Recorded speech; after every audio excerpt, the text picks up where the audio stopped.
Bismillahirrahmanirrahim. Assalamualaikum warahmatullahi wabarakatuh. Alhamdulillahirabbil alamin wassalatu wassalamu ala rasulillahil karim sayyidina Muhammadin wa ala alihi wa sahbihi wa ummatihi ila yaumiddin wa ba'd. Fa ya ahbaballahi wa ahbaba rasulih sallallahu alaihi wasallam, usi nafsi wa iyyakum bi taqwallahi faqad fazal muttaqun. Fala tamutunna illa wa antum muslimun. Faqala ta'ala ya ayyuhalladzina amanu taqullaha haqqa tuqatih wa la tamutunna illa wa antum muslimun. Saudara-saudariku dimanapun Anda berada, Alhamdulillah kita berjumpa kembali dalam kajian Madrasah Al-Imam Al-Bukhari. Masya Allah, tanpa terasa kita sudah 20 hari menunaikan ibadah siam Ramadan. Sekarang hari ke-20 dan tinggal ada beberapa titian hari ke depan. Tersisa Ramadan untuk kita, semoga bisa maksimal kita beribadah di dalamnya. Dan tentunya kita bermohon pada Allah Subhanahu wa Ta'ala, semoga seluruh ibadah, salat, rukuk, sujud, puasa kita, dan tentunya juga doa-doa kita berkenan diterima oleh Allah Subhanahu wa Ta'ala, dikabulkan dengan pengabulan terbaik insyaallah. Edisi kali ini kita akan membahas spesifik terkait dengan situasi-situasi yang dialami ketika menunaikan siam, khususnya di bulan Ramadan seperti saat ini. Seringkali ada pertanyaan-pertanyaan yang masuk dari saudara-saudari kita tentang kondisi sementara mukmin atau insan beriman yang dengan kondisi itu tidak memungkinkan menunaikan ibadah siam, baik itu yang mengkhususkan kondisinya kepada para akhwat muslimat seperti haid dan semisalnya, atau nifas dan sejenisnya, atau juga yang sakit dengan uzur sakitnya tidak mungkin menunaikan ibadah siam, atau juga dalam perjalanan yang merubah zona waktu tertentu sehingga menunaikan ibadah siam terasa sulit ya untuk dilaksanakan. Ada hadis spesifik yang kita bisa dapati di sini, beberapa bagian yang insyaallah akan bermanfaat untuk kita, masih dalam pembahasan Kitabus Shaum. Ya, tema yang ke-30 dari 97 tema dalam kitab Sahih Al-Bukhari, dan di sini kita akan masuk melompat sejenak dari pembahasan lalu ke bab yang ke-41. Ya, bab ke-41. Langsung saja kita coba bacakan teman-teman sekalian. Bismillahirrahmanirrahim. Babul haidhi tatruku shauma was salata. Insyaallah, babul haidhi, bab yang membahas tentang perempuan yang tengah haid. Ini penting sekali saya uraikan untuk pengetahuan ya dari segi bahasa, sekedar kita berbagi. Bila ada kata yang dikhususkan pada satu kejadian yang dialami hanya sekelompok orang saja, ya, misal hanya perempuan yang mengalami, laki-laki tidak, atau sebaliknya, maka katanya itu akan diberikan sebuah diksi yang khusus, istilah yang khusus, yang terbebas dari sifat-sifat ya, yang memang kata ini hanya khusus untuk golongan itu saja. Jadi dia nggak disifati mu'annats, nggak disifati turunan lain, hanya kata dasarnya saja, ya, yang asalnya saja. Nah, sedangkan dalam bahasa Arab asal itu dari mudzakkar. Ya, karena itu saya pernah katakan bahwa mudzakkar itu sesuatu kata yang fungsinya luas, objektif gitu kan. Dia tidak kata asal yang tidak bercabang, tidak berkembang. Kalau dia bercabang, dia berkembang, berpotensi kemudian berubah menjadi banyak, ya, atau darinya ada turunan-turunan, maka menjadi mu'annats. Ya, karena itu perempuan kenapa kemudian dimasukkan dalam kategori mu'annats? Karena perempuan bisa mengandung, melahirkan, dan itu masuk dalam kategori berkembang. Ya, sedangkan laki-laki kenapa mudzakkar?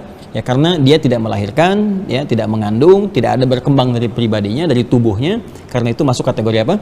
Mudzakkar. Namun demikian jangan diartikan kalau mudzakkar laki-laki, para perempuan mu'annats, tidak. Ini laki-laki dan perempuan masuk dalam ranah tadi, ya, dalam terminologi umumnya. Sehingga yang terkait dengan kata ganti mengacu kepada Allah pun itu menggunakan mudzakkar, huwa. Ya, huwallahu la ilaha illa wal hayyul qayyum. Ya, Allahu la ilaha illa huwal hayyul qayyum. Wallahu la ilaha illa huwa. Qul huwallahu ahad. Kenapa menggunakan huwa? Ingin memberikan kesan bahwa Allah tidak berkembang, Allah tidak berketurunan, Allah tidak beranak, tidak diperanakan, lam yalid wa lam yulad. Ya, jadi kalau ada yang bertanya kenapa Allah menggunakan mudzakkar, kembalikan ke fungsi asal. Mudzakkar bukan laki-laki, ya, mudzakkar bukan menunjuk pada jenis tertentu, gender tertentu, tapi lebih menunjuk kepada asal sesuatu yang tidak berkembang, yang tidak berketurunan, dan seterusnya. Nah, kalau ditemukan kasus khusus ya, seperti misalnya perempuan itu ada siklus haid yang tidak dimiliki laki-laki. Ya, seringkali diistilahkan dengan bahasa lembut, saya datang bulan. Ya, laki-laki tidak, dan tidak usah mencari yang lain. Kalau perempuan datang bulan, maka laki-laki datang matahari misalnya, nggak usah juga begitu ya. Jadi ini istilah terminologi khusus untuk perempuan saja. Karena ini dikhususkan untuk perempuan, maka katanya pun spesifik diberikan dan tidak perlu diberikan mu'annats lagi. Ya, maka di sini langsung menggunakan kata haid. Ya, hadha yahudu, ya, kemudian sifatnya haid, orangnya disebut dengan haid. Jadi perempuan haid, hiya imra'atun haid, nggak perlu kita tambahkan tak lagi menjadi haidah misalnya kan. Ya, karena nggak ada haid untuk mudzakkar dalam konteks untuk laki-laki, tidak.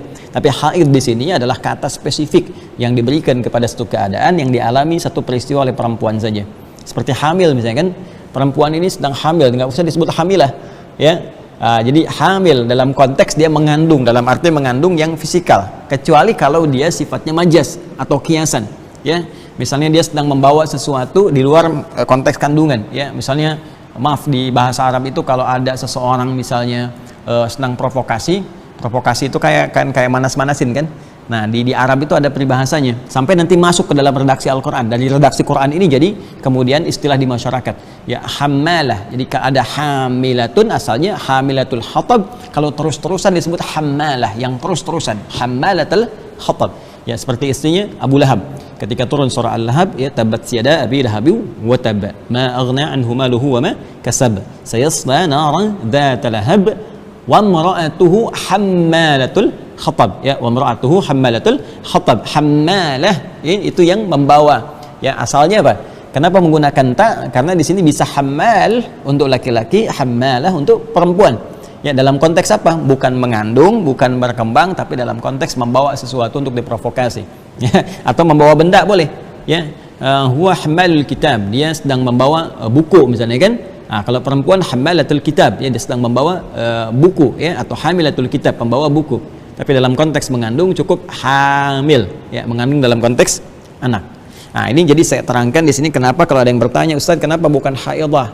Ya, maka kita jawab karena diksinya khusus menunjukkan hal yang dialami perempuan dan tidak laki-laki. Jelas, ya? Babul haid. Bab ini, ya, dalam kitab Siyam akan membahas tentang pertama, ya, perempuan yang tengah tiba masa haidnya, tatrukus shauma was shalah, yang akan meninggalkan, ya, karena rukhsahnya keadaan haid ini, maka dia akan meninggalkan kewajiban puasa dan sholatnya.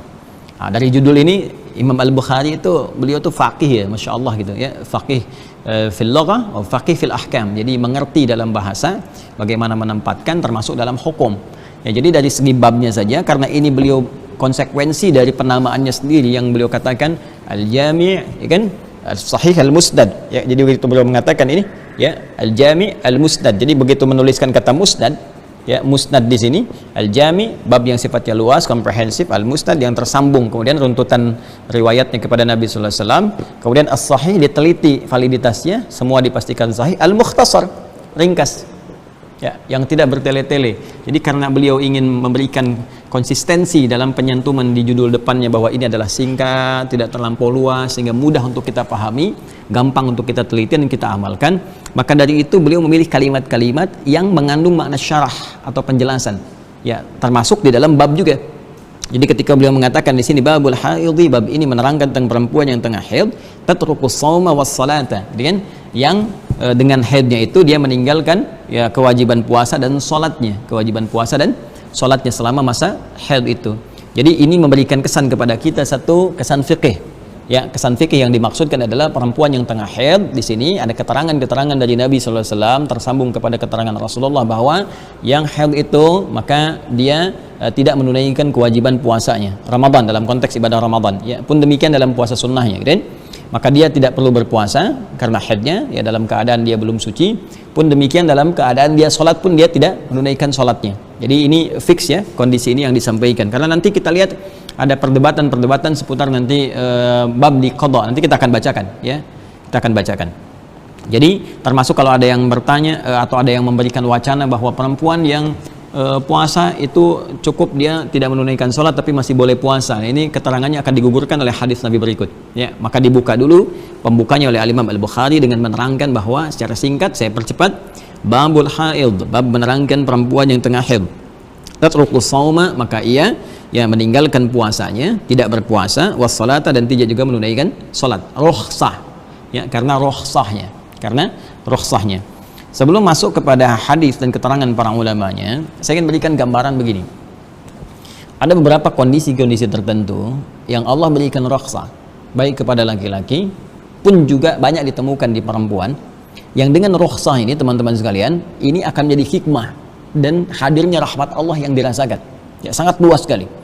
Ya, saya beri contoh dalam kasusnya haid ini misalnya. Kenapa perempuan di sini ada tidak salat, tidak puasa gitu kan? Dalam konteks dia tidak stabil. Ya, dalam keadaan dia belum suci ya, dan dalam siklus haid ini kan mohon izin gitu ya, keadaan emosinya dan sebagainya kan tidak stabil sehingga menjadikan keadaan dirinya tidak sepenuhnya bisa fokus untuk menunaikan ibadah, apalagi dalam konteks belum suci menghadap kepada Allah Subhanahu wa taala. Nah, namun demikian ada satu anugerah yang sangat luar biasa. Nanti kalau kita baca di hadis lain di Al-Bukhari, riwayat sahabat Abu Hurairah radhiyallahu taala anhu, Nabi menyampaikan kalimat yang sangat dalam sekali ya. Ketika ada misalnya perempuan bertanya, aduh gimana nih saya nggak sholat berarti pahala saya kurang gitu kan. Berarti pahala saya hilang untuk saat itu.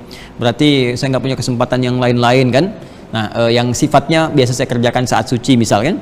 Maka nanti ada hadis yang sangat indah sekali. Ya ini nggak masuk di bab ini, bab yang lain. Idza maridal 'abdu aw safar kutiba lahu mithla ma kana 'alaihi muqiman sahiha. Nabi SAW menyampaikan hadisnya sahih. Idza maridal 'abdu, jika seorang hamba itu dalam keadaan sakit atau dia uzur yang semisalnya seperti orang sakit, ya, aw safar, misal seperti orang yang perjalanan atau dikiaskan kepadanya, ya, dalam kondisi artinya dia nggak bisa menunaikan amalan rutinnya. Ya, nggak bisa menunaikan amalan rutinnya kan, karena bukan karena sakitnya ya, illat penyebab utama itu bukan karena sakitnya, karena ketidakmampuan dia mengerjakan amalan rutinnya. Makanya ada yang dikiaskan seperti orang sakit ya. Contohnya apa ya, tadi misalnya seperti orang yang tengah dalam keadaan haid, perempuan kan, dia nggak bisa menunaikan ibadah rutinnya, sholatnya misalnya, fardunya atau bahkan puasanya, karena dikiaskan seperti orang sakit, ada ketidakmampuan yang sifatnya majazi yang dengan itu tidak menunaikan ibadah rutinnya. Maka kutiba lahu mithla ma kana 'alaihi muqiman sahihan. Ya, kalau dia saat sehatnya, saat dalam keadaan mukimnya. Kalau yang safar tadi dalam keadaan mukim sebelum dia safar. Misalnya ada kondisi harus terbang, misalkan dinas ke Amerika atau ke Eropa kah misalkan, atau bahkan ke Timur Tengah kan. Kan nggak setiap waktu dinas. Ada posisi dia mukim di Indonesia. Ada posisi dia sehat sebelum datang masa sakitnya. Ada posisi perempuan itu suci sebelum datang masa haidnya. Kalau dia terbiasa menunaikan amalan-amalan rutin yang baik, sholatnya baik, apalagi ditambah dengan sholat sunnah, dia baca Quran, rajin dan sebagainya, itu ketika dia tak mampu menunaikan amalan rutin ini karena kondisi tadi, maka dia tetap diberikan pahala yang sempurna ya, muqiman sahih, maka tetap ditetapkan seperti halnya dia mukim dan sehat. Jadi artinya apa? Pahala-pahala yang dia dapatkan selama rutinitas dia kerjakan itu masih diberikan oleh Allah Subhanahu wa taala sepanjang terbiasa. Ya, karena itu saya sering katakan kalau yang terbiasa safar, dinas dan sebagainya, ayo maksimalkan amalan-amalan saleh ya dengan lebih lagi, dengan kuantitas yang bagus, rajin sholat sunnah, rajin tahajud dan sebagainya. Jadi ketika Anda harus qashar misalnya, tetap dituliskan pahala sunnahnya. Apalagi di kalangan akhwat yang dalam masa sucinya rajin baca Al-Quran, rajin sholat sunnah, gitu kan? Rajin bersedekah, ya. Nanti saat masa haidnya yang tidak bisa dia kerjakan dalam keadaan haid itu, ya seperti tadi, misalnya dalam konteks dia mau mohon maaf sholat, kan nggak bisa dia kerjakan, baca Quran dalam sebagian mazhab mayoritas mengatakan juga tidak, ya dia lakukan. Maka dalam konteks ini dia tetap mendapatkan pahalanya, walaupun dia nggak kerjakan. Ya, yang lainnya dia bisa kerjakan, nanti kita akan bahas beberapa bagian dia bisa kerjakan. Tapi ketika dia nggak mampu menunaikan sholat dalam keadaan belum suci itu, dia tetap mendapatkan pahala dari kebiasaan rutinnya. Maka dari itu saya katakan, seringkali saya tegaskan bahwa rugi seorang perempuan ya yang masih dalam masa-masa dia produktifnya, artinya dia masih haid gitu kan, masih suci, haid lagi, suci lagi gitu kan. Kalau dia nggak maksimalkan masa sucinya untuk beramal saleh, dia tingkatkan rugi. Karena kalau tiba masa monofosnya itu sama aja dengan laki-laki nanti, karena nggak ada lagi masa haid di situ, terus saja berjalan ya. Maka dimanfaatkan ini, Allah sangat menyayangi diantara hamba-hambanya dengan memberikan kekhususan tertentu. Ya, laki-laki punya kekhususan, perempuan pun saking rahmannya Allah, udah dalam keadaan kamu masih haid ya, emosinya kadang-kadang nggak stabil, banyak lelahnya dan sebagainya, nggak usah ibadah dulu, istirahat dulu, nanti ini yang bisa kamu kerjakan. Rahman Allah, tapi saat yang bersamaan pahala tetap mengalir. Jelas kan? Ya, walaupun terasa, oh ini saya kurang gitu kan, nanti akan ada redaksi hadisnya. Ya, bagi perempuan akan terasa seperti kurang menunaikan bagian dari agamanya gitu kan, kita lihat. Tapi nanti ada kelengkapan lain yang Allah berikan sebagai anugerah. Ya. Bismillah. Wa qala Abu Zinad, sebelum kita bahas kepada hadisnya, kita lihat seperti saya terangkan di pertemuan yang lalu, senantiasa dihadirkan komentar ulama kalau dibutuhkan di sini. Wa qala Abu Zinad, dan Abu Zinad menyampaikan, Allah yarham alaihi, semoga Allah rahmati beliau, inna sunana wa wujuhal haqqi, ya sungguh beberapa ragam sunnah itu, beberapa ragam sunnah dalam syariat ya, bisa nanti sunnah itu punya arti dua. Sunnah itu bisa jadi jalan hidup Ya, nikah sunnati, nikah itu jalan hidupku kata Nabi. Karena ada orang mengatakan sahabat Nabi yang saking pengen semangat beragamanya, pengen diisi hidup sisa hidupnya untuk ibadah kepada Allah dalam konteks ritual kan. Jadi dia menetapkan kepada dirinya, saya nggak pengen menikah supaya saya fokus saja di ibadah-ibadah itu. Maka Nabi katakan, ya nikah sunnati, faman raghiba an sunnati falaysa minni. Nikah itu jalan hidupku. Ya, jadi jangan jadikan engkau itu ingin ibadah tapi juga tidak menyukai atau menafikan ya jalan hidup Nabi sallallahu alaihi wasallam, termasuk yang kemudian disunahkan dalam Al-Qur'an menjadi sesuatu yang bernilai ibadah dan banyak nilai-nilai kebaikan di dalamnya. Faman raghiba an sunnati, siapa yang enggak senang dengan sunnahku falaysa minni, dia bukan golonganku kan ya. Yang enggak ikut kemudian jalan hidup Nabi sallallahu alaihi wasallam itu bermasalah. Jadi ada yang dimaksud dengan sunnah itu jalan hidup dalam konteks yang umum. Ya huwa taba sunnatah, ya orang ini mengikuti jalan hidupnya dia, gitu kan? Ittaba'a at-tilmidh sunnata syaikhihi, ya guru itu mengikuti jalan murid itu mengikuti jalan hidup gurunya. Nah, itu pengertian pertama sunnah. Yang kedua bisa diartikan adalah dalam konteks fikih. Ya, dalam konteks fikih dalam arti sesuatu yang dikerjakan mendapatkan pahala dari Allah Subhanahu wa taala, dan bila pun tak mampu mengerjakan karena uzur tertentu maka tidak mengandung hukum dosa di dalamnya. Ya, kita dapati ada yang sifatnya sholat sunnah, misalnya qabliyah zuhur, tadi barusan ba'diyah zuhur, dan ada puasa sunnah, Senin Kamis, Ayyamul Bid dan sebagainya ya, itu mengandung hukum fikih. Nah, di sini yang dimaksudkan kaitan-kaitan dengan konteks syariat, artinya masuk bab fikih yang mengandung konsekuensi hukum dan pahala ataupun dosa bila memang sengaja menafikannya.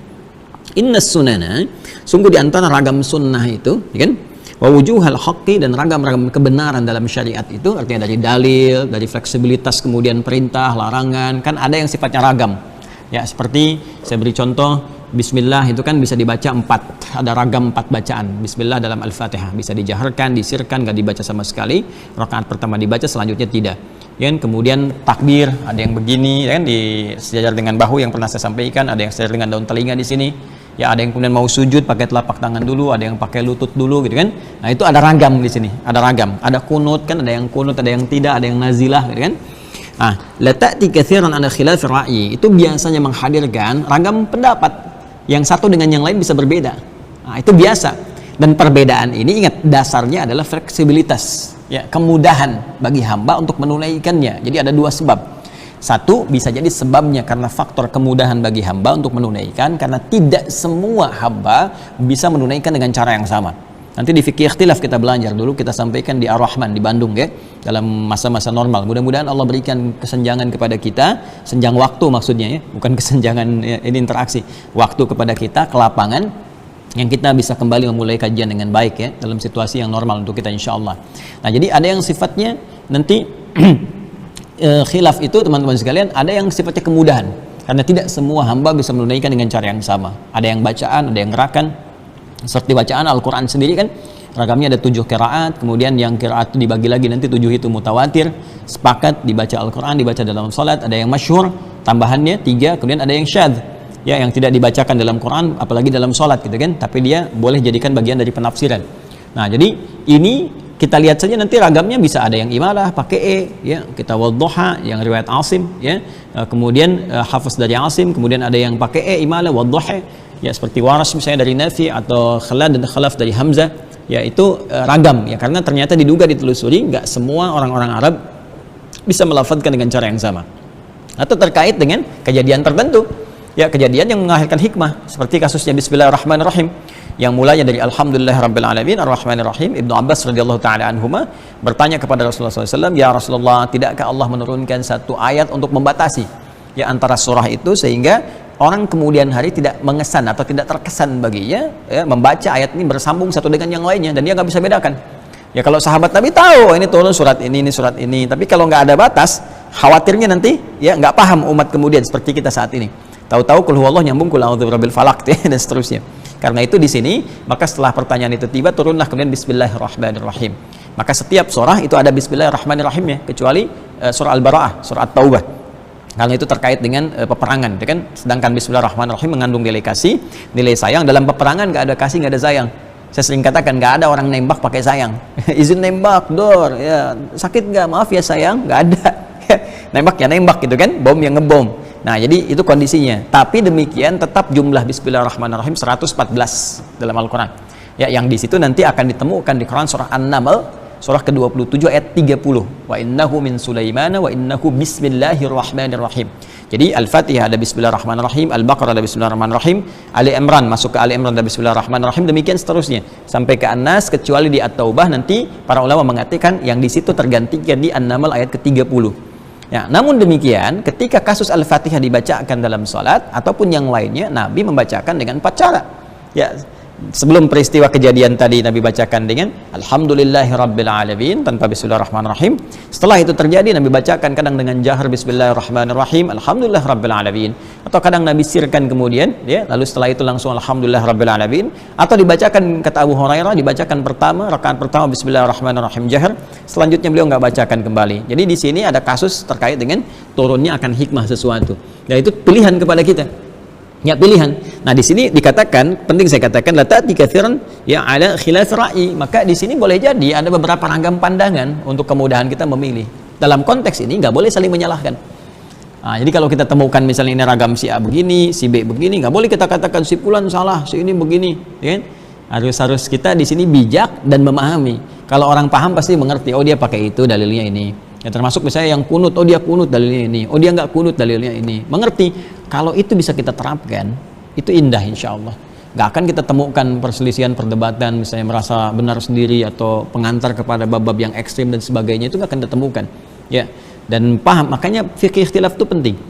Yang repot itu adalah merasa misalnya yang dia kerjakan benar, yang lain salah semua, itu repot. Ya, itu repot. Sepanjang memang ada di sini fleksibilitas dalam dalil syariat.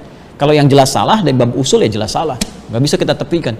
Ya, bagaimana pandangan kamu terhadap keesaan Allah? Terdapat perbedaan pendapat, nggak ada beda pendapat di situ, John. Ya, semua sama. Ya, kalau mengatakan beda pendapat di situ yang error. Ya, jadi kita kembali ke sini. Termasuk di sini kenapa disampaikan demikian oleh Abu Zinad rahimahullah? Karena nanti fama yajidul muslimuna buddan min ittiba'iha, ya min dzalika annal haidha taqdi as-siyam wa la taqdi as-shalah wa la taqdi as-salah. Jadi di sini terdapat ragam di antara pendapat itu, teman-teman sekalian. Ada sebetulnya yang sudah pasti, yang mayoritas yang memahami. Apa itu? Ya, fama yajidul muslimuna buddan, apa yang dipahami jelas sekali, yang tipis ya, kemungkinan perbedaan pendapat di dalamnya, walaupun muncul begini tapi dalilnya itu ada yang lemah gitu. Nah, ini arahan kepada kita muqaranatul madzahib, perbandingan mazhab. Jadi kalau kita ngaji fikih itu nanti ada fikih muqarin, kemudian tarjih. Ya, kalau di Muhammadiyah itu ada majlis tarjih, kalau di NU ada bahsul masail ya. Jadi nanti biasanya yang bagus tuh di antara ulama itu yang menampilkan Syekh Ali As-Sabuni yang kemarin meninggal, Allah yarham alaih, yaitu punya kitab Rawa'iul Bayan fi Tafsir Ayatil Ahkam. Ya, Rawa'iul Bayan fi Tafsir Ayatil Ahkam, sering disingkat dengan tafsir ayat ahkam.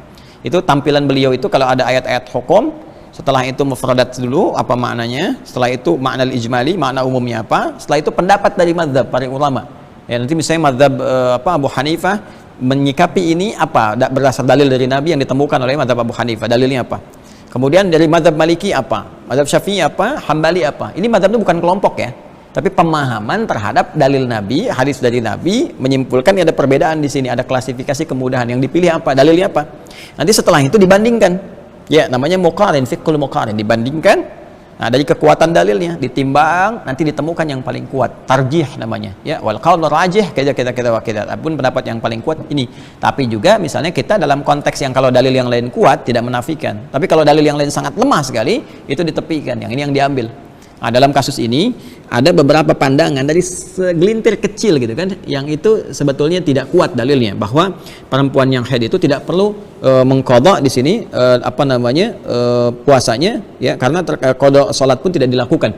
Ya, qadha salat tidak dilakukan dalam konteks lain. Padahal di sini Al-Imam Al-Bukhari tidak demikian. Ini cenderung nanti ke mazhabnya Al-Imam Asy-Syafi'i, dan di situ juga ada kekuatan-kekuatan ya. Apa yang dimaksudkan di sini? Yang dimaksudkan adalah ya, fama yajidul muslimuna buddan, maka apapun yang didapatkan oleh orang-orang Islam itu buddan yang sudah jelas menitibaiha, untuk diikuti ya, maka tidak perlu lagi menyoal pendapat ini pendapat itu, karena ini jelas persoalannya. Min dzalika, di antara persoalan itu annal haidha, bahwa perempuan yang haid itu taqdis siyama, kan dia mengqadha, awas hati-hati, dia mengqadha puasanya, wala taqdis salata, dan tidak perlu kemudian mengqadha salatnya dalam kondisi dia sedang haid. Ya, kondisi sedang haid. Nah, jadi yang tadi saya maksudkan tidak qada salat, tidak qada tidak qada puasa itu ada pendapat yang mengatakan perempuan untuk haid. Jadi bukan kondisi umum ya, khusus perempuan yang haid itu, saya ulang ya, awas jangan salah paham, terus jangan terpotong juga videonya. Jadi pembahasan tentang perempuan haid, jadi konteksnya di perempuan haid. Jadi ada pendapat mengatakan perempuan haid dia tidak perlu mengqada puasanya karena dia pun nggak mengqada salat. Nah, maka ini dipandang lemah oleh para ulama. Pendapat ini bukan pendapat-pendapat masyhur, pendapat-pendapat yang rajih, yang kuat ya, karena ini segelintir-gelintir tanpa dalil.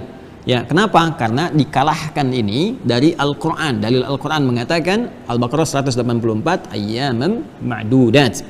Faman kana minkum maridan aw 'ala safarin fa'iddatun min ayyamin ukhar. Jadi kalau dia sakit, kemudian kalau dia safar atau yang dikiaskan kepada sakit seperti tadi yang saya sampaikan, perempuan uzur ya kena dia ada masa haidnya nggak bisa menunaikan puasa seperti orang sakit yang nggak puasa, itu maksudnya kiasnya ke situ, sebab dia bisa berbeda tapi persamaannya dia sama-sama nggak bisa puasa. Maka kata Al-Quran fa'iddatum min ayyamin ukhar, dia tunaikan qada puasanya itu di waktu yang lain. Adapun saat haid dia tidak sholat, dia nggak perlu qada, jelas ya, dia nggak perlu qada. Ini untuk perempuan haid. Nah di sini ada juga yang bisa kita pelajari, artinya kalau perempuan ini tidak haid dan sempat misalnya meninggalkan puasa, sempat meninggalkan sholat dan sebagainya, maka terbuka kemungkinan dia untuk qada. Makanya di mazhab Syafi'i, Imam Al-Bukhari kan Syafi'i ya, pengikut Al-Imam Asy-Syafi'i dalam konteks berpendapat mengikuti dalil yang dibawa oleh Al-Imam Asy-Syafi'i.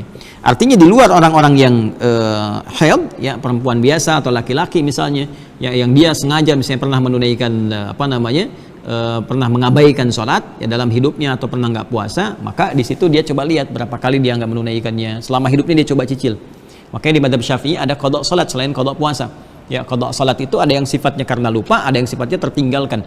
Ya, qada lupa tuh itu udah jelas sepakat semua ulama. Artinya kalau Anda ketiduran atau lupa sholat, pada waktu ingatnya dia sholat. Ya, pernah ada kejadian saya di Tripoli itu, ada orang lupa sedang puasa, saya ceramah di KBRI, ada buka bersama. Jadi orang ini lupa belum sholat subuh, itu udah mau maghrib saya ceramah. Jadi begitu dia pertanyaan, ya itu kadar Allah ya, digerakkan oleh Allah bertanya, Ustaz, saya ini lupa gitu ya, belum sholat subuh tuh saya bingung, masih ada nggak statusnya kalau udah lewat? Maka saya katakan kemudian, boleh silakan sekarang kerjakan. Jadi dalilnya apa? Saat orang lupa itu saat ingatnya dikerjakan. Nah, maka ini para ulama ada yang memasukkannya dalam bab qada, artinya qada itu mengganti di waktu yang lain, ya, mengganti di waktu yang lain. Kalau ini sepakat para ulama, sepakat. Artinya kalau dia misalnya lupa atau bangun tidurnya kesiangan saat subuh, ya alih-alih jam 4.35 dia tunaikan sholat, dia jam 5.34 baru bangun misalnya kan. Atau misalnya baru bangun itu belum sadar, tidur lagi, bangun jam 9. Maka saat bangunnya itu, saat ingatnya tunaikan sholatnya. Dan dia mengganti di waktu itu. Sepakat semua ulama, waktu itulah waktu dia sholat. Ada yang menyebut itu bukan qada, itu memang waktu dia gitu kan. Nah, sedangkan yang dimaksud qada itu adalah dalam kondisi dia pernah melalaikan, dia nggak sholat, kemudian dia ingat lagi dia tobat, ya, terus dia pengen menutup itu yang lalu-lalunya. Maka di sini ada dua pendapat. Mazhab Syafi'i mengatakan boleh dia qada ya di waktu dia sadarnya saat itu, dikiaskan kepada waktu ingatnya. Karena dulu dia lalai, maka waktu ingatnya itu dia sholat. Ke situ gambarannya. Maka setiap datang maghrib, dia sholat maghrib dulu kan. Nah, kemudian dia coba mengganti yang dulunya, dia tunaikan semampu dia. Kemudian juga isya demikian. Ya, ini untuk menunjukkan kesungguhannya dia dalam bertobat kepada Allah sampai dia wafat. Nah, ada juga ulama yang lain berpendapat ya kalau dia sudah lewat, dengan tobatnya gugur itu semua. Artinya gugur keburukan-keburukan dia, tapi belum tentu menutup kekurangan-kekurangan dia di masa lalu itu dalam konteks meninggalkan hukum-hukum Allah. Ya, bagaimana cara menutupnya? Dengan berbuat lebih banyak kebaikan yang sifatnya sunnah. Jadi kalau masuk maghrib dia sholat maghrib saja. Nanti setelah maghrib dia tingkatkan sholat sunnahnya, malam tingkatkan tahajudnya, tingkatkan sedekahnya. Itu yang dia niatkan untuk menutup kekurangan-kekurangan di masa lalu. Nah, ini perbedaan pendapat ini biasa. Ya, ini yang umum ini tinggal Anda ambil mau yang mana. Bukan dalam kasus haid. Jadi kalau ada di antara kita, alhamdulillah sudah balik lagi, taubat pada Allah, sudah hijrah, dia sholat lagi kan, dia mau puasa. Yang dulu-dulu dia tinggal pilih saja. Ya, dua-duanya tadi benar pendapatnya, mengacu kepada dalil-dalil yang umum disampaikan kepada kita untuk kemudahan kita. Jadi kalau Anda mampu, silahkan seperti Al-Imam Asy-Syafi'i misalnya menunjukkan di mazhab Syafi'i, ya Anda bisa di waktu-waktu itu Anda mengisi, kemudian niatkan untuk ganti yang dulu-dulu, boleh sah dilakukan. Ya, atau Anda tingkatkan amal soleh saja yang lain yang sunnah-sunnah sifatnya. Yang penting menunjukkan kepada Allah adalah perubahan diri kita. Faman taba wa aslaha. Jadi selalu ada kalimat islah di Quran. Contoh di Al-Maidah ayat 39. Ya, yang menunjuk pada perubahan orang yang biasa korupsi, biasa nyuri. Ya, ayat 38-nya kan tentang pencuri itu. Surat 5 ayat 38 paling kiri sebelah atas. Was-sariqu was-sariqatu faqta'u aydiyahuma jazaa'an bima kasaba nakalan minallah wallahu azizun hakim. Faman taba, ya, faman taba min ba'di dzulmihi wa aslah. Ya, jadi siapa yang bertobat setelah dia berbuat zalim, buat salah itu, kemudian dia memperbaiki dirinya. Nah, dalam konteks memperbaiki diri itu dia menunjukkan kepada Allah perubahan dirinya. Ya, itu kurang lebih ya. Tapi dalam kasus perempuan yang haid nggak ada beda pendapat di sini. Kalaupun dikaitkan ke situ nggak nyambung. Ya, kata Al-Imam Al-Bukhari mengutip pendapat Abu Zinad di sini bahwa perempuan haid itu mengqadha ya puasanya tapi tidak mengqadha salatnya. Jelas ya? Ya, mengqadha puasanya tapi tidak mengqadha salatnya. Nah, dalam konteks dia haid di sini kita lihat dulu teman-teman sekalian apa hadis nabinya. Bismillahirrahmanirrahim. Qala haddatsana Ibnu Abi Maryam haddatsana Muhammad bin Ja'far qala haddatsani Zaid an Iyad an Abi Sa'id ya radhiyallahu ta'ala anhu qala Nabi sallallahu alaihi wasallam dari Abu Sa'id Al-Khudri ya. Biasanya di sini kalau disebutkan Abu Sa'id Al-Khudri, semoga Allah meridai kepada beliau, di antara sahabat Nabi sallallahu alaihi wasallam yang sangat luar biasa meriwayatkan hadis-hadis Nabi, sahabat yang dimuliakan juga oleh Rasulullah sallallahu alaihi wasallam. Beliau menyampaikan qala Nabi sallallahu alaihi wasallam, Nabi sallallahu alaihi wasallam pernah bersabda, "Alaysa idza hadat lam tusalli wa lam tasum, fadzalika nuqsanu diniha." Nah, itu dia ya. Alaysa, bukankah perempuan itu idza hadat, jika telah tiba masa haidnya, dia dalam keadaan haid, lam tusalli. Jadi dia tidak menunaikan salat. Nah, jelas ya, fix ya. Perempuan yang haid tidak menunaikan salat dalam keadaan masa haidnya, dia belum suci. Wa lam tasum, dan tidak juga puasa. Jadi pendapat yang mengatakan dia cukup nggak sholat tetap puasa, nah, itu menyalahi hadis ini. Jelas ya, menyalahi hadis ini. Pun demikian ketika ada yang mengatakan dia qadha, nggak usah qadha karena sholatnya juga nggak diqadha, itu juga salah karena menyalahi keterangan dalam Al-Quran. Jadi perempuan yang dalam keadaan dia sedang haid, dia tidak puasa dengan hadis ini, dia pun juga tidak menunaikan sholat dengan hadis ini, tapi dia mengqadha puasanya tapi tidak perlu mengqadha sholatnya. Jelas ya? Baik. Kemudian fadzalika nuqsanu diniha, tadi yang dirasakan oleh perempuan itu ada yang merasa kurang gitu kan, tapi itu sebetulnya rukhsah bagi dirinya. Ya, seperti terlihat kekurangan karena dia kurang menunaikan sholatnya, nggak seperti yang penuh yang lain, seperti yang diadukan oleh beberapa kalangan Ansar. Jadi mereka rapat, cerdas tuh perempuan ya di masa Ansar itu, masya Allah, Allah semoga Allah rahmati perempuan-perempuan Ansar mukminat dan rapat itu karena ghirah, kecemburuan dalam amal saleh. Nah, ghirah, kecemburuan dalam amal saleh. Jadi mereka cemburu dengan amal salehnya laki-laki yang boleh berperang kapan saja, boleh menunaikan haji, bisa ke masjid kapan aja tanpa ada batas salat. Maka mereka sepakat menunjuk perempuan yang paling cakap dalam menyampaikan informasi kepada Rasulullah, retorikanya bagus. Dia datang kepada Rasulullah, ya Rasulullah sallallahu alaihi wasallam, kan? Kami ini perempuan bagaimana? Laki-laki ini banyak amalnya, ke masjid kapan saja, kemudian juga tidak ada haidnya, bisa ikut fisabilillah, bisa ikut haji. Nah, kami gimana? Maka Nabi katakan, sampaikan pada kawan-kawanmu itu. Padahal Nabi nggak pernah tahu kan mereka kumpul, tapi karena ilmu yang Allah sampaikan kepada beliau, ya ada petunjuk dari Allah, ini udah ngumpul-ngumpul, sampaikan. Kata Nabi, sampaikan pada kawan-kawanmu itu apa yang laki-laki kerjakan di luar rumah, maksudnya suami-suami, sepanjang istrinya ridha, mensupport untuk itu, maka apa yang mereka kerjakan di luar rumah, perempuan-perempuan, istri-istri mendapatkan pahala yang sama dengan mereka tanpa dikurangi sedikit pun. Maka gembira perempuan ini pulang sampaikan kepada kawan-kawannya, gembira luar biasa. Jadi sebetulnya masya Allah istri itu ya terlihat seperti perempuan ya, banyak misalnya kurang ngerjakan ini itu, tapi sebetulnya pahalanya banyak. Ya makanya saya sering katakan pada para akhwat, istri-istri ibu rumah tangga gitu kan, itu profesi tertinggi perempuan itu ibu rumah tangga. Itu dahsyat luar biasa gitu, itu sangat luar biasa. Jadi kalau ridha merawat anak-anak misalnya, kemudian menyiapkan hal yang terbaik itu, suaminya berangkat sholat Jumatan, siapin misalnya pakaiannya, parfumnya, dia ridha berangkat ya dari mencari nafkah dan sebagainya, itu semua yang dikerjakan suami di luar, dia dapat bagian pahalanya. Ya, suami ke masjid, dia di rumah misalnya mengondisikan anak-anak, suami disiapkan, masya Allah, Pak doa ya yang baik nanti doakan kita, itu suami keluar kan setiap langkah yang pernah saya bahas kan di hadis-hadis tempo lalu. Di Al-Bukhari disebutkan, di Abu Daud juga apalagi gitu kan, ketika seorang berangkat ke masjid maka langkah pertamanya mengangkat derajat si Allah Subhanahu wa taala, langkah keduanya itu menggugurkan dosa-dosanya. Dia begitu melangkah begini kan, langkah ini mengangkat derajat, langkah ini menggugurkan dosa-dosa sepanjang bukan dosa besar.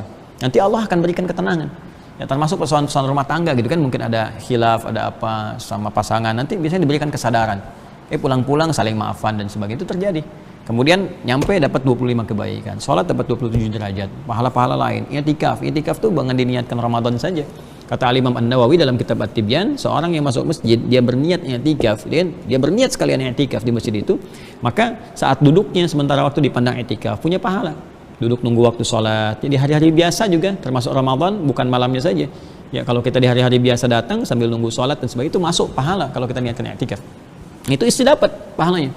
Ya dapat bagian-bagiannya. Nah ini yang dirasakan kadang-kadang, oh ini nuqsanu diniyah, ini kan merasa misalnya kekurangan dari agamanya, kurang gini, kurang gitu, padahal pahala dia banyak dari sisi yang lain. Nah makanya agama itu mesti ada ilmu, mesti mengerti gitu. Jadi tidak silau dengan dunia yang sementara. Pengen sama kayak laki-laki, pengen begini, ngerasanya kurang. Ya kan perempuan ada sebagian yang begitu. Kayaknya kita nggak lengkap kalau nggak itikaf, pengen kita itikaf begini. Ya, lihat dulu ibu gitu ya. Ya saya kan nggak mungkin bilang Joni kan. Lihat dulu, Joni nggak ada Joniah gitu. Atau Cepia gitu. Tapi Cepi umum, cepat pikirkan.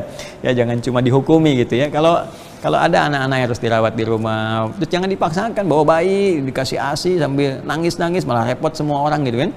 Padahal dia punya pahala yang serupa. Ya kalau suaminya pergi, berangkat, dia support, itu pahala dapat semua. Ya Masya Allah gitu, nggak kerja dapat uang belanja, terus nggak ke masjid, dapat juga bagian dari pahala itu. Nah itu ilmu, itu pentingnya ilmu di situ. Ya kecuali kalau misalnya ada kondisi tertentu, anak-anak sudah bilang dewasa, terus ini juga berangkat di rumah misalnya sendirian atau apa, terus ada saf perempuan di masjidnya, boleh sah-sah seperti itu. Ya sah-sah saja. Nah ini teman-teman sekalian, kemudian di sini bisa mengerjakan amalan-amalan lain seperti yang sakit juga yang nggak memungkinkan puasa misalnya kan. Tapi kalau yang sakit bukan yang haid masih bisa sholat, ya bisa sholat. Ya kalau haid ini kan dia nggak bisa sholat, ya dan terbatas sekali bersentuhan dengan Al-Quran juga sangat terbatas, apalagi baca dalam pendapat jumhur ulama.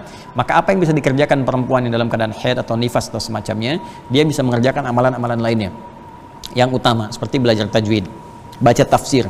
Ya kalau ini kan dia Quran, menyengaja Quran nggak bisa.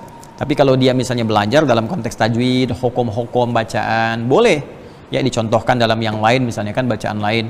Kemudian dia bisa belajar tafsir, boleh. Ya dia bisa belajar sejarah, sirah, dia bisa baca hadis seperti ini, boleh. Banyak. Dan bisa ditargetkan teman-teman sekalian. Ya bagi yang suci, nah ini terutama yang Masya Allah nih, yang karantina ya, saya sangat bahagia sekali. Masya Allah progresnya bagus ya, semangat-semangat. Dan saya yakin ini sebelum 30 hari ada yang sudah 30 juz ya, Insya Allah. Nah, jadi kalau dan ada catatan kan suka dikasih saya ya lembarannya progresnya. Nah, nanti akhwat nih ya yang tiba masa haidnya dimanfaatkan baca tafsirnya. Ya, tafsir itu diantara tipsnya. Jadi kalau misalnya pas mau masuk juz 2 misalkan, pas datang masa haidnya, maka baca tafsir juz 2-nya. Juz 2 itu begitu Anda masuk masa suci lagi, Allah akan berikan 2 sampai 3 kali lipat kemudahan menghafalnya. Tuh. Ya, nah, mungkin cara ini belum didapatkan kan? Nah, tapi itu diantara cara selain mendengar, gitu kan, diputarkan terus, dengar, baca. Itu insya Allah mempercepat. Ya, maka tidak ada halangan bagi Anda sekarang untuk memperbanyak sedekah, kan? Dan banyak berdoa, banyak istighfar, ya, banyak kemudian beramal soleh yang lain seperti tadi, baca bacaan tafsir, baca hadis Nabi sallallahu alaihi wasallam, belajar tajwid, belajar kebaikan-kebaikan, berkhidmat misalnya di rumah ya, ada suami misalnya, ada anak-anak dan sebagainya, niatkan ibadah karena Allah Subhanahu wa taala. Dan itu tinggi di hadapan Allah Subhanahu wa taala. Begitupun demikian ada amalan-amalan spesifik yang cepat dan pahalanya banyak. Ya, seperti nanti ada kasus kita dapatkan, nanti babnya kita bahas ya. Ini malah bab ke-42 nanti kita bahas man mata wa alaihi shaumun ya, siapa yang meninggal dan dia punya kewajiban puasa masih belum selesai misalnya. Tunaikan nanti di antara walinya, di antara anak keluarganya itu ada yang dianjurkan oleh Nabi. Ya untuk bisa puasa menggantikan mengqadha ya orang tua misalnya ayah, ibu atau kerabatnya yang telah wafat itu. Ya itu ada di antaranya. Jadi nggak harus semua bersifat ibadah ritual dalam konteks penunaian seperti sholat dan semacamnya. Nah kurang lebih itu teman-teman sekalian yang kita bahas. Jadi kesimpulan cepatnya adalah pertama ya haid, sakit, safar itu bukan aib. Itu bukan aib, tapi rahmat Allah yang dianugerahkan untuk memberikan kemudahan bagi satu hikmah dalam kehidupan yang memang terkondisikan sesuai dengan fitrah hidupnya yang tercipta dari Allah Subhanahu wa taala. Kemudian bagi perempuan haid khususnya, maka dia tidak diperkenankan menunaikan siam, puasa, juga salat. Ya, namun dia kemudian diwajibkan setelah masa sucinya untuk mengqadha ya puasanya dan tidak ada kewajiban qadha salatnya. Ya, dan dia bisa menambah dengan amal-amal soleh yang lainnya. Kedua, kesimpulannya perempuan yang haid bahkan juga yang sakit atau safar, jika dia dalam keadaan sucinya, dalam keadaan mukimnya, dalam keadaan sehatnya, memperbanyak amal-amal solehnya, maka dalam keadaan tadi yang kondisi tertentu amal solehnya tetap diberikan pahalanya sempurna seperti dalam keadaan dia asalnya. Kemudian yang terakhir, dalam kondisi ini ya jangan menganggap bahwa apa yang didapatkan itu sudah sebuah kelemahan, kekurangan, bahwa apa yang dianggap kurang itu sesungguhnya itu rahmat Allah untuk menyempurnakan hal-hal yang lain yang tidak terbayangkan sebelumnya. Saya kira itu yang disampaikan, semoga bermanfaat dan semoga Allah merahmati kita semua. Semoga tetap semangat 10 hari terakhir Ramadan ya, dikuatkan oleh Allah Subhanahu wa taala. bisa fokus ibadah, bisa i'tikaf bagi yang memungkinkan di wilayahnya masing-masing, tidak perlu memaksakan diri. Yang penting kita tunjukkan keseriusan ibadah kepada Allah Subhanahu wa taala. اللهم تقبل منا إنك أنت السميع العليم وتب علينا إنك أنت التواب الرحيم ربنا آتنا في الدنيا حسنة وفي الآخرة حسنة وقنا عذاب النار بفضلك سبحان ربك رب العزة عما يصفون وسلام على المرسلين وآخر دعوانا سبحانك اللهم وبحمدك أشهد أن لا إله إلا أنت نستغفرك ونتوب إليك السلام عليكم ورحمة الله وبركاته الحمد لله